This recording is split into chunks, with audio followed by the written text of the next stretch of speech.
Behind the wheel of the Hummer EV now, and how cool is this? We've got the mode selector right here, but if we go ahead and hold this for 4 seconds, up on the screen pops crab walk. Wait for it to go to the end to confirm. Now all of a sudden we are in crab walk, so the rear wheels are going to turn up to 10 degrees in the same direction of the fronts. And watch this. I'm not sure how well it's going to show on camera, but if I go ahead and turn like this, I'm literally going diagonal across the road, which is the craziest sensation. What a feature. I have never experienced anything like this before. Today I'm going to show you what it's like to drive the all-new Hummer EV from a first-person point of view. With 3 electric motors, it makes a combined output of 1,000 horsepower and 1,200 pound-feet of torque. Despite the fact that it weighs a ridiculous 9,600 pounds, it can still sprint from 0 to 60 in just 3 seconds flat. How insane is that? It goes on to run the quarter mile in 11.7 seconds.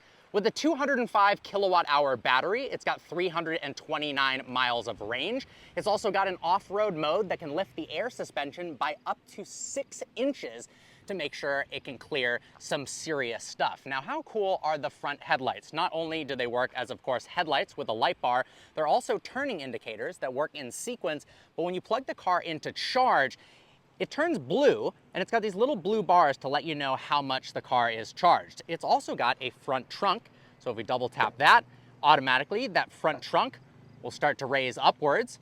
Right now, it's got all of these little compartments where you can put the roof. That is because if we go ahead and open the door, you can actually remove the roof of the Hummer EV. Using these little handles right here, you can pull off all 4 of those panels. You can even remove that center brace there, and you can place those panels into the front of the truck so you have a full convertible. It can also tow 7,500 pounds, has a range of 329 miles, which is slightly better than a F-150 Lightning. Check out the speaker. It's like the surface of the moon, and it even has a little moon boot footprint right there. How wild is that? Very, very futuristic, modern interior, nice 2-tone seats. Let's go ahead and climb inside. We've got a massive touchscreen display with awesome graphics, as well as an enormous digital instrument cluster. The steering wheel is huge, feels great in your hands. You'll notice it has a paddle. That's to change the level of brake regeneration. But one of the coolest parts of this car is the different driving modes. So if we go ahead and turn this dial here, watch this. It'll run through a series of animations. That's off-road. And we head to terrain mode. And check this out, when we're in tow mode, it's literally towing a space shuttle. How ridiculous is that? And we've got another couple of modes as well. My mode is pretty cool. It lets you customize everything. If we go ahead and edit that, you can actually choose the acceleration amount as well as the sound it makes when you accelerate. I'll show you when we're actually driving on the road, the different noises that it makes. It's pretty wild. The seats are comfortable and supportive. I love the fact that you can see out of that glass roof. You can also put the rear window down fully using this right here. Check this out. The entire pane moves backwards. Now, this part's really cool as well. We've got these buttons. They're actually hard controls with digital displays above them. So if we go ahead and click the cooled seats, it also brings up additional info like the heated seats. If we go to the climate control, you can change the direction there, the fan speed. You've got different options as well. It's a cool use of both buttons and a digital screen. Heated steering wheel, locking differentials. If you double tap traction control, up pops Watts of Freedom mode.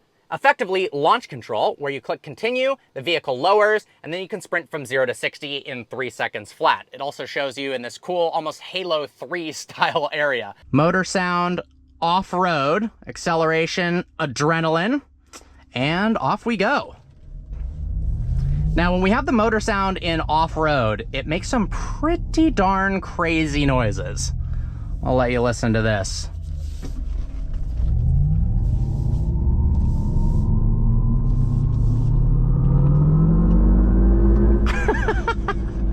I mean, how ridiculous is that? I don't even know how to describe that noise.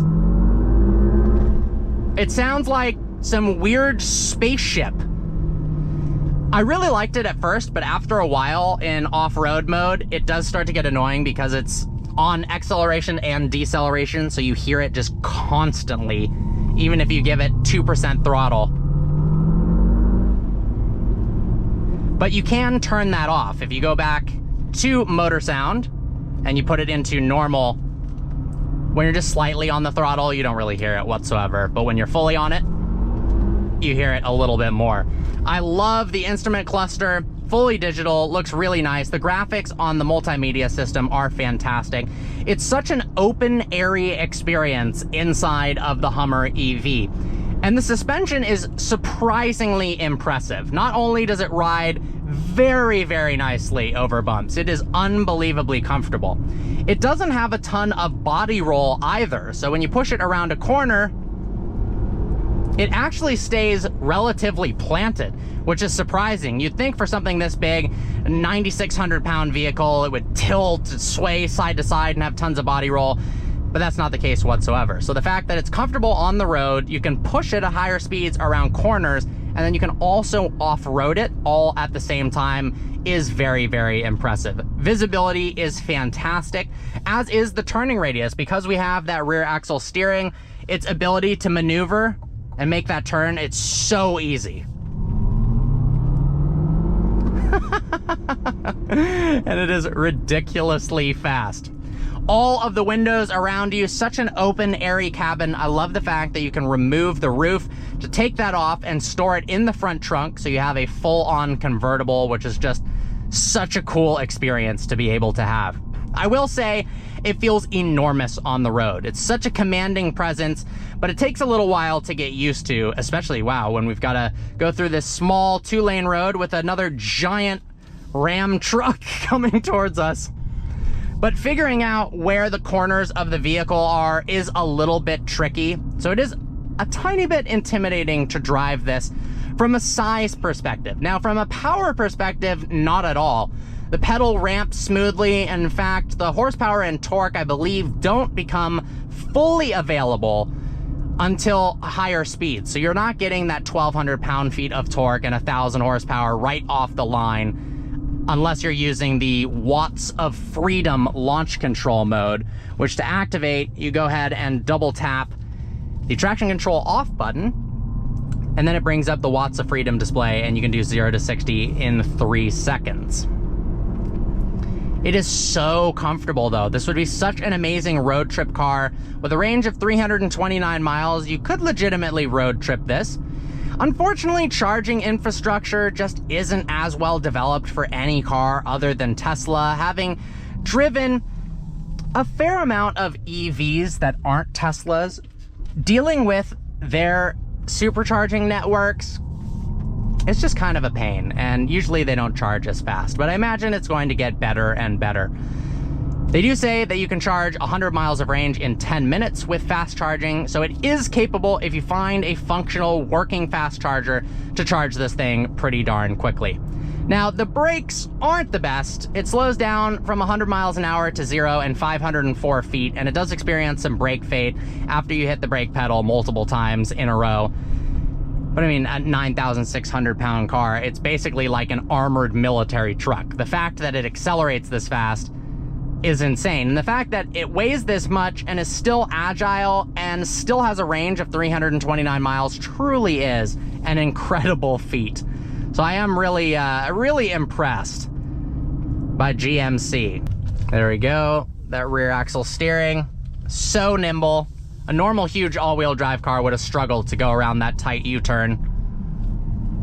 Step on the throttle again. I love how the nose just picks up off the ground. Like in a sports car, that would be terrible to have a dip and squat that much, but it's just so funny in this truck because obviously you're not going to be drag racing it frequently, although it does do the quarter mile in 11.7 seconds, which is pretty impressive, but it does top out at 106 miles an hour. But the squattiness when you start accelerating is so funny, and the same thing happens when you get on the brakes. Well, special thanks to the Audrain Collection and Audrain Museum for making this review possible. Make sure to follow them on YouTube. They've got an awesome channel, as well as their Instagram. I hope you guys enjoyed today's video. Like always, please browse the channel and subscribe. I look forward to seeing you next video.